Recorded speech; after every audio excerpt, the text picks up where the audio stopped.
So the big question is this: how can you tell if a man's not into you? Today, I want to share with you 3 telltale signs. My name is Joan, and welcome to the Second Chances podcast, a love journey in black and white. So girls, today, I want to talk about a topic that probably many of us have encountered many times. And these are signs that he's just not into you. I know it's a bitter pill to swallow, but it's so important to recognize these signs early on and just move on, because it can save you a lot of heartache, a lot of time investment, and just a lot of wasted effort. Like, what is the point if he's not into you? Just take it and move on. I know it's painful. I know it hurts, especially when you like the person, but that's okay. So I want to share with you 3 signs. So let's take Sarah, for instance. So Sarah had been dating Tom for a few months, but every time she suggested meeting his friends or taking a weekend trip together, he would cite work commitments. I'm too busy. I have to do this. I have this project. I have to take my kids here for this soccer event, all of that stuff. Sarah realized that Tom wasn't making an effort to integrate her into his life. That's point number 1. Excuses galore. So, if he consistently makes excuses like, I'm too busy, I've got a lot on my plate right now, I have to take the kids here, I don't have vacation days, I can't avoid it, it's a sign that he is not prioritizing you. And the truth is, these excuses often mask the real reason, which is a lack of interest, or it could just be a lack of commitment. All the same. Bottom line is, he's just not into you. So move along, Tom. Keep it going. So the second one, let's talk about Mark and Susan. So Mark would text Susan daily for weeks. We all familiar with that. You meet somebody, he's consistently, every morning is like, good morning, how you doing? How's your day going? What have you done today? Constantly texting her for weeks. And then all of a sudden, silence. He's gone for days. And when he shows up, no explanation. So despite Susan's attempts to keep the conversation going, Mark's inconsistent communication keeps making her question his intentions. This is sign number 2. When he's hot and cold with his texts and calls, leaving you wondering, where are we? Are we still together? Are we not together? Has he found somebody else? Am I important to him? When you start having those thoughts and questions because of his inconsistency, it shows that emotionally, he's not invested, aka he's not just into you. And that's okay. So be aware of inconsistencies in his communication and showing up and his interest in your life. So that's number 2. The third and final one. So let's talk about Emily and Jack. So Emily met Jack, when they first met, he expressed that he was very interested in having a serious relationship, right? As most first, second dates go. They always think they want a serious relationship.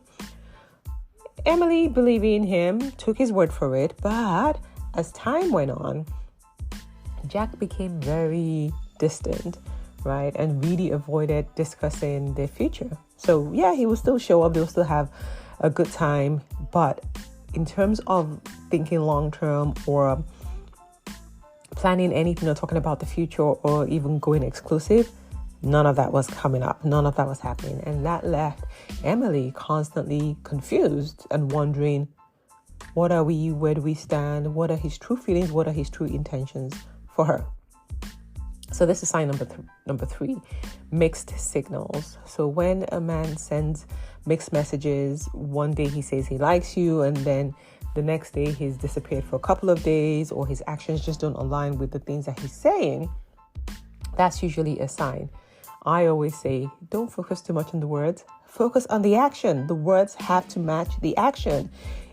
Even if he talks about a future together, but he doesn't follow through or make any moves or ask you any things or says any action to show that he really wants to move things forward, this is usually a telltale sign. This is a huge red flag, and you need to catch it quickly again, early on in the relationship so that you can save yourself some of this heartache and pain.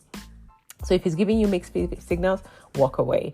A man who wants you will let you know. He will not leave you guessing. You will not be confused about where you stand, and you will know exactly what it is that he wants out of the relationship and what future he sees for both of you. So those are the 3 red flags to watch out for. So what should you do? Right? You've seen the flags. These things are happening. They always happen. But what should you do? You can say just, keep saying no and keep walking away. But in this work that we're doing, the responsibility has to come back to you, right? There's a reason why you're attracting this kind of people. And that's what I really want to focus on. It's not whether they're good or bad people out there. It doesn't matter to you. What is important is who are you attracting, right? Why are you attracting the wrong kind of people, and what can you do about it? So I want to share with you a couple of things that you can do. Once you recognize, great, that's good. But now we need to move on and focus on elevating you. That's why we're here. So the first one is raise your value. Right? Men respond to value.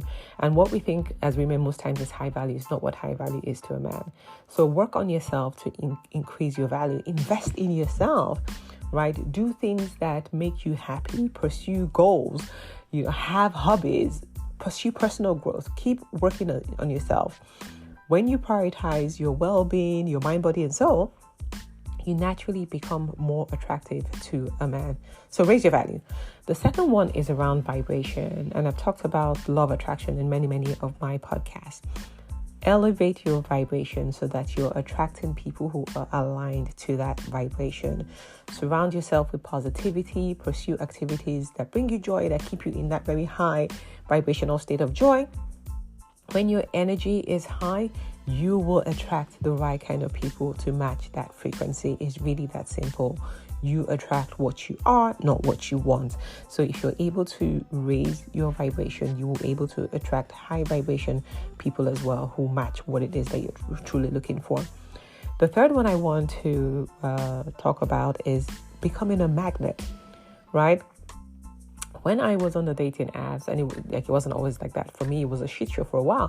But as I kept working on myself, every date I went on the dating apps was positive. It ended well, right? And I was able to foster and build relationships until the point where I was able to decide and choose the one that I wanted to be with, who I am with now.